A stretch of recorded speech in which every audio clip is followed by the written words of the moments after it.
I guess the most concerning thing about this particular story is that the man died within an hour of being bitten by the brown snake. Is that common? Look, it's not particularly common.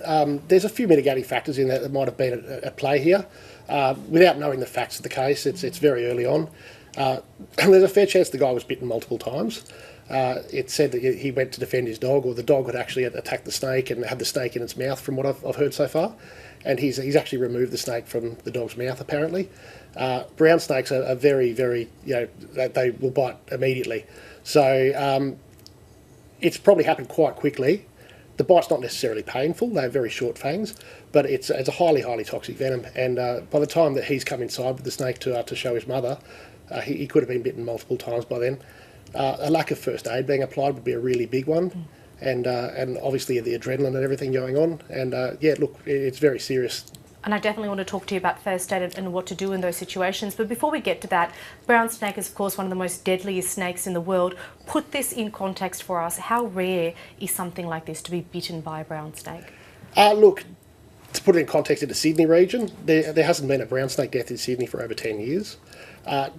You've got to put that into perspective of how many people are attacked by dogs every year.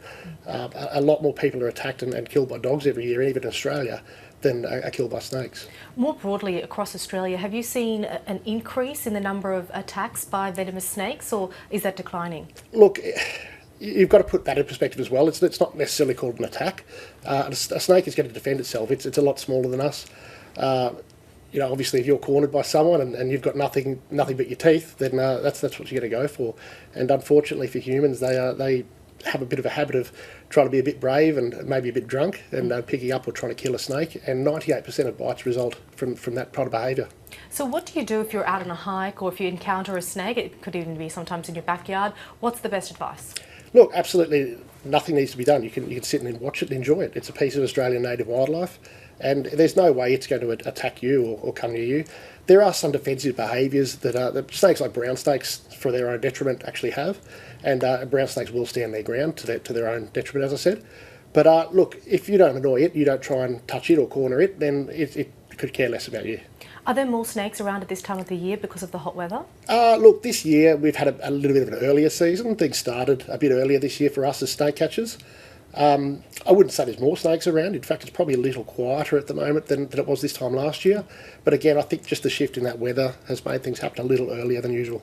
Most people would associate snakes being in the outback or far away from the city. But of course, you're a licensed snake catcher who works in the heart of Sydney City. Tell us about some of the experiences you come. I mean, how common is it to find snakes around here? Look, most of the highly venomous snakes you find in the city are red belly blacks usually. I found brown snakes in the city in Redfern. I had a red belly black on George Street in the middle of Sydney. I had one at Bondi Junction not long ago. Look, those snakes, more often than not, and most likely, have actually come in on tradies' cars from out west, and the tradies are driven into the city. It's dropped in from under the bottom of the car, and the poor snake's stuck in the middle of the city. But for us, the Greater Sydney region is actually where we usually go. North Shore, Sutherland Shire, out west and down to Campbelltown, and we're busy every day. But of course, the best thing to do if you do see a snake is just to not approach it and to leave the animal be. Worst case scenario, if you do get bitten by a snake, what do you do? Okay, well, there's a lot of fallacies out there as to what the first aid is. Now, most people first of all think of a tourniquet, and that's the absolute worst thing you could do. Snake venom actually travels through the lymphatic system, so it travels through the skin. And if you use a tourniquet, that's actually not going to stop the venom, and in fact, you're probably going to cause yourself blood poisoning and very further problems. So definitely no tourniquet. Definitely no tourniquet. Yep. What the correct first aid for snake bite is apply a pressure bandage.